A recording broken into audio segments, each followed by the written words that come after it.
Welcome, my friends. Welcome to another aimless adventure coming to you from Pickens, South Carolina today.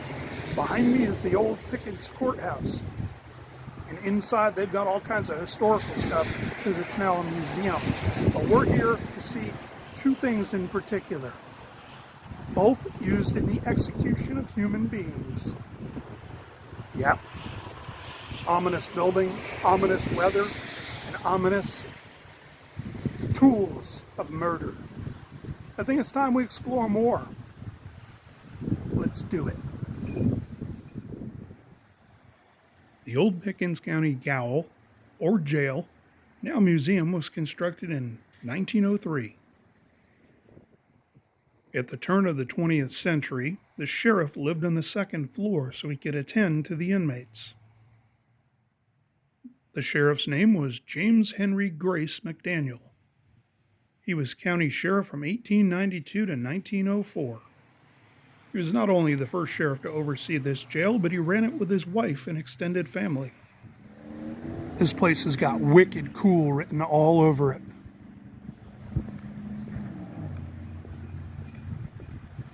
I think I just saw lightning.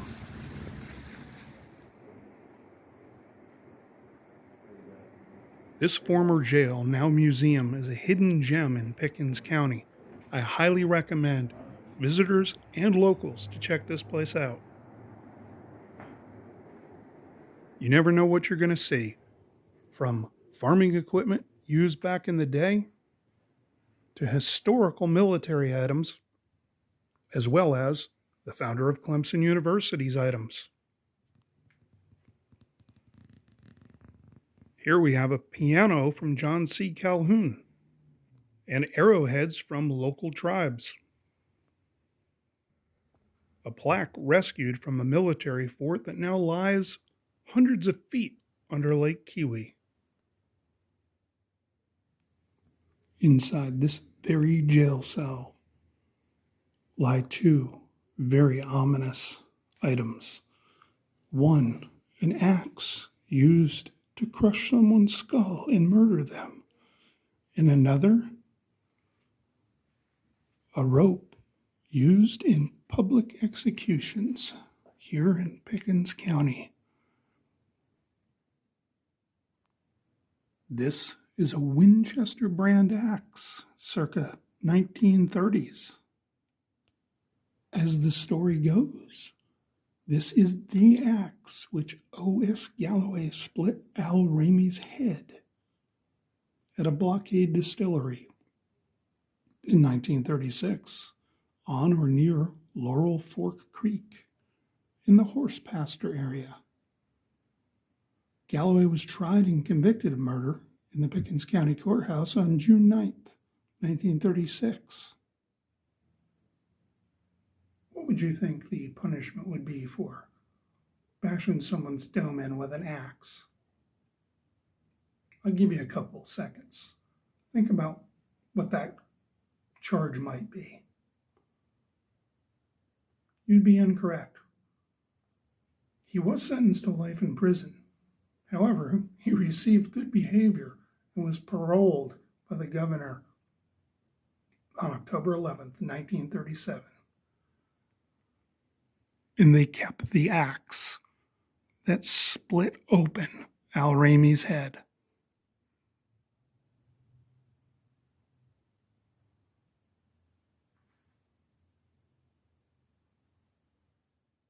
The size of the cell was basically the length of a man's arms outstretched.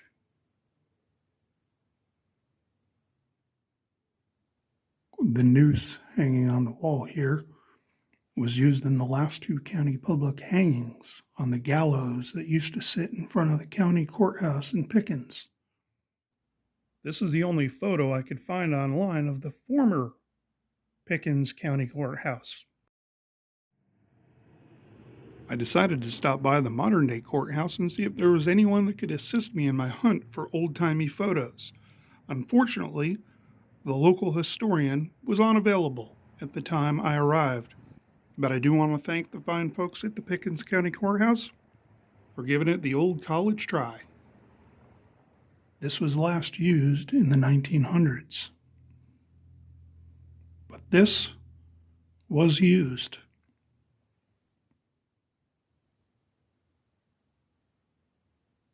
It's odd. Those fibers probably have DNA in them. It's weird, but it's real. It's history. This picture depicts the next to last execution in Pickens County. The man being led there apparently murdered a deputy. Punishment was hanging.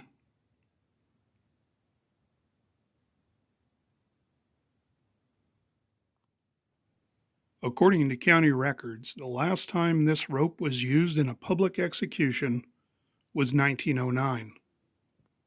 The man who swung from it was arrested, charged, and convicted of a double murder. According to the public records, this individual broke into the home of a husband and wife, brutally murdering the husband and leaving him in the yard.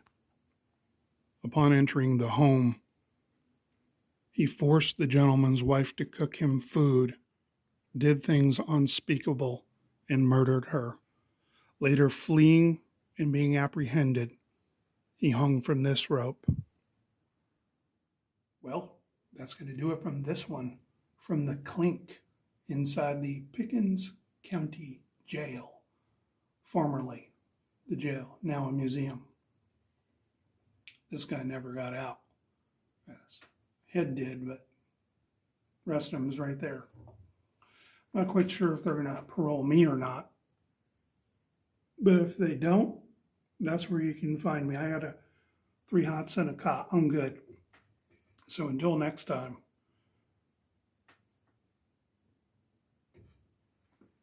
I don't know. You got options. And maybe you'll get paroled. Until then, adventure on.